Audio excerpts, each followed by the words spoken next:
दोस्तों आप अगर इस वीडियो को पूरा देख लेते हो तो आप एक पूल बना सकते हो, थोड़ी भी डेवलपिंग आती है। अगर आप पूल नहीं भी बना सकते हो तो एक चीज़ ज़रूर सीख जाओगे कि असल में बिटकॉइन है क्या, और बिटकॉइन की ट्रांजैक्शन के नाम से हमारे साथ कितना बड़ा खिलवाड़ और फ्रॉड होता है। आप इस एजुकेशनल फ्रॉड को समझ सकते हो और मैं कोशिश करूंगा इसको डीप एक्सप्लेन करेंगे। ये आपके 10 मिनट दिए हुए, ये आपको कभी भी बिटकॉइन के बारे में ज़्यादा रिसर्च करने की ज़रूरत नहीं पड़ेगी अगर आप इस वीडियो को पूरा देखते हो, और पूरी देखने के बाद ही अपनी राय क्रिएट कीजिएगा कमेंट्स में। सो दोस्तों, जब हम बिटकॉइन अपने वॉलेट में रखते हैं, हम अपने वॉलेट से दूसरे बंदे को बिटकॉइन सेंड करते हैं, और जो सेंडिंग नेटवर्क रहता है वो ब्लॉकचेन रहता है, या फिर ब्लॉकचेन भी है एक, और bitcoin.com भी है। ये वो नेटवर्क है जो हमारा पैसा एक बंदे से दूसरे बंदे तक सेंड करते हैं, और इस सेंडिंग के दरमियान जो फीस लगती है उसको माइनर सॉल्व करने के बाद अपनी फ़ीस काटते हैं, जिसको माइनिंग कहते हैं। मान लो कि आपने एक बिटकॉइन एक बंदे को दूसरे बंदे तक सेंड किया। अब सेंडिंग के दरमियान जो डाटा रहता है ये किलोबाइट में होता है, जिसको रॉ डाटा बेसिकली कहते हैं। रॉ डाटा ऐसा डाटा होता है, वो खाम डाटा होता है। जब वो माइनिंग के थ्रू प्रोसेस किया जाता है, जिसको आप कन्फर्मेशन कहते हैं, माइनिंग की कन्फर्मेशन हो जाती है, 3 कन्फर्मेशन 4 कन्फर्मेशन। ये देखिए, ये अनकन्फर्मेशन है, मीन इस रॉ डाटा अभी तक ये कन्फर्मेशन नहीं हुई, अभी तक ये माइनिंग में प्रोसेस नहीं हुआ।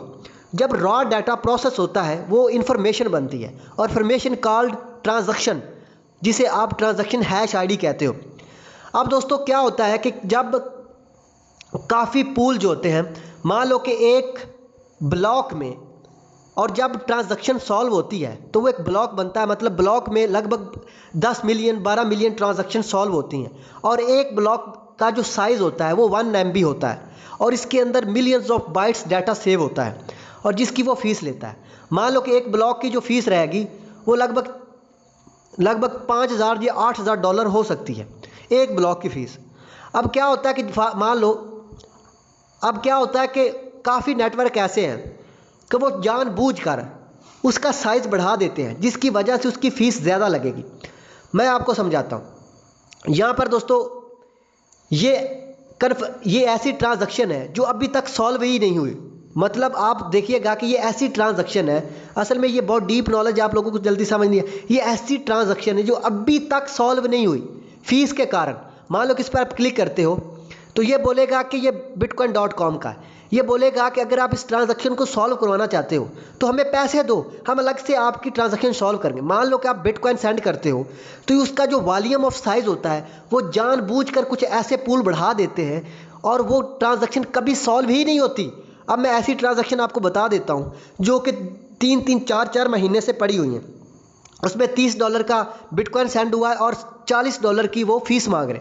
मान लो इस ट्रांजैक्शन को आप कॉपी करते हो, इस ट्रांजैक्शन में मैं कॉपी कर लेता हूँ, और यहाँ पर देखिए ये अनकन्फर्म्ड है, ये 2 महीने से या 3 महीने से अनकन्फर्म पड़ी है।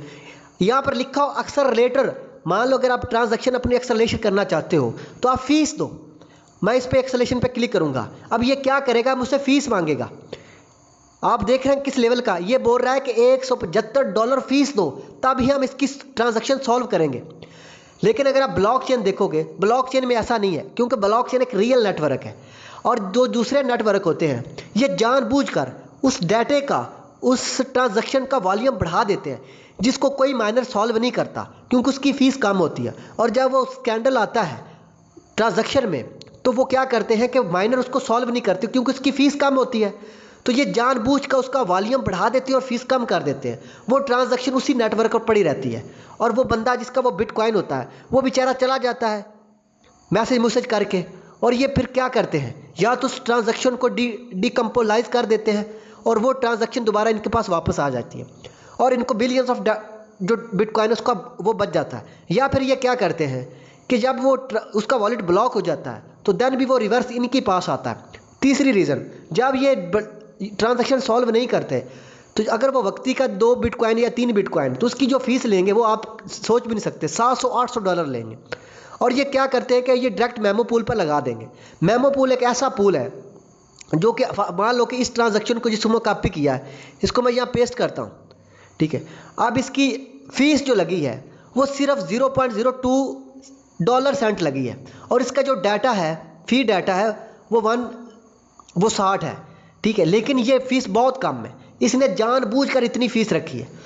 3 दिन से इसकी ट्रांजैक्शन अभी क्लियर नहीं हुई और इसके बदले में वो कितनी फीस मांग रहा है? इसके बदले में वो फीस मांग रहा है $170 के लगभग। इस तरीके से वाया BTC भी है। अगर वाया BTC भी यही काम करता है, मान लो कि ये ट्रांजैक्शन जानबूझ के फंसा देगा और दूसरी जगह वो बोलेगा कि हमारी माइनिंग मशीन के थ्रू इस ट्रांजैक्शन को सॉल्व कर लेंगे। मुझे लगता है कि बिगिनर्स को अभी भी समझ नहीं लगेगी, क्योंकि ये बहुत ही बड़ा स्कैम है। अब अगर आप ब्लॉकचेन में करोगे तो ब्लॉकचेन आपसे फीस नहीं मांगेगा। अगर यह ट्रांजैक्शन रुक भी जाती है तो लगभग 1-2 हफ्ते बाद वो अप्रूव कर देगी, लेकिन ये फीस नहीं मांगेंगे। ये आपको एक स्क्रिप्ट देंगे और एक स्क्रिप्ट को अगर आप पेश करते हो तो वो आपकी माइनिंग जो है वो अप्रूव हो जाएगी। लेकिन ऐसा नहीं है। दूसरी तरफ आपसे ये फ्रॉड करते हैं, ये जानबूझकर उस डाटा को बढ़ा देते हैं। मैं ब्लॉक पे मैं क्लिक करता हूँ, ये बोल रहे हैं कि अगर आप लोगों का 80 बाइट है या 80 वेट पर यूनिट है तो इतनी अगर आपकी ट्रांजैक्शन वॉल्यूम है तो उसके $60 फीस लगेगी। और दूसरी तरफ मैं आपको दिखाता हूँ, मान लो कि इसकी देखिए ये 24,000 इसका साइज़ है इस ट्रांजैक्शन का। तो मान लो इसको समझो कि इसकी कितनी फीस लगेगी। केवल 80 बाइट पे $60 या फीस ले रहा है। तो मान लो कि अगर 24,000 हो तो उसकी कितनी फीस होगी, तो आप अंदाज़ा नहीं कर सकते। यहाँ पर इसकी टोटल फीस बता रहा है, टोटल फीस $52,000 बता रहा है। ठीक है, $52,000 इस और इसका इस ट्रांजैक्शन का जो MB साइज़ है वो 1 MB साइज़ है। और दूसरी तरफ आपको ट्रांजैक्शन ऐसी भी मिलेंगी 1 MB की। 1 MB की ट्रांजैक्शन पे आपको ऐसा भी मिलेगा कि उसका साइज़ बहुत कम होगा, लगभग 10,000 बाइट होगा, जिसकी लगभग बहुत कम फीस भी होगी। इस तरीके से दोस्तों एक फ्रॉड होता है और ये बढ़ता ही जा रहा है। तो मैं चीज़ समझाना चाह रहा हूँ वो आपको अभी भी समझ नहीं आएगी, लेकिन काफ़ी लोगों को समझ लग गई होगी। दोस्तों असल में कहानी क्या है?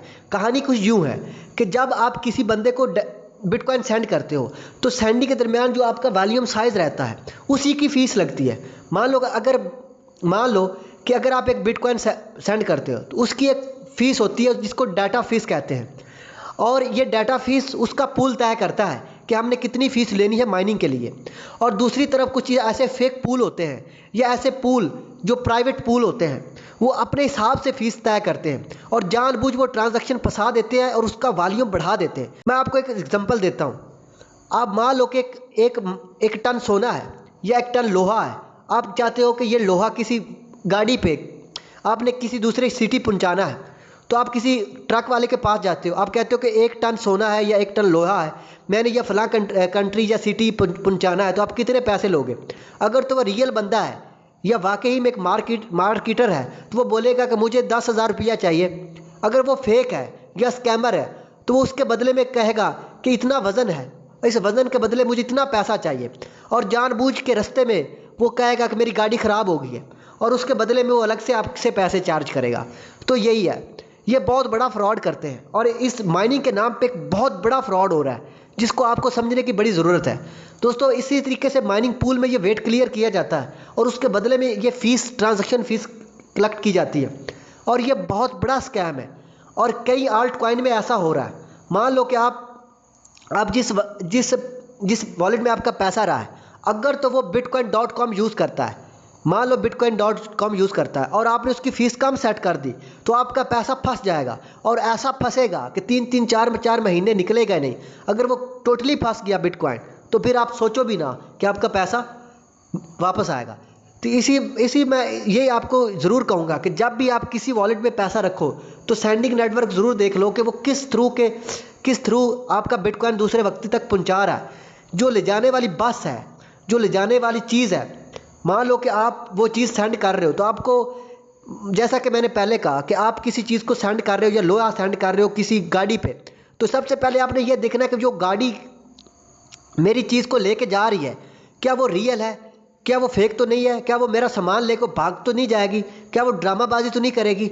तो पहले नेटवर्क देखते हैं कि किस नेटवर्क के थ्रू हम जा रहे हैं। तो इन सारी चीज़ों को दोस्तों देखना है। ये बहुत बड़ा फ्रॉड होता है मार्केट में, जिस चीज़ों को आप लोगों को समझना ज़रूरी है।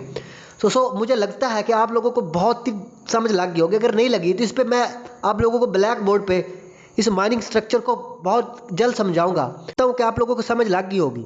और ये एक छोटा सा उदाहरण दिया था और मैं बहुत जल्द ब्लैक बोर्ड पे इस चीज़ों को डिटेल से क्लियर करूंगा और माइनिंग का जो पूल का स्ट्रक्चर है वो बहुत जल्द आप लोगों को समझाऊंगा और कोशिश करूंगा कि साथ कोई डेवलपर भी आप लोगों को बिठाया जाए जो आप लोगों को इसको क्रिएट करना भी सिखाए। तो उम्मीद करता हूँ आप इस वीडियो को लाइक करेंगे और चैनल सब्सक्राइब करेंगे।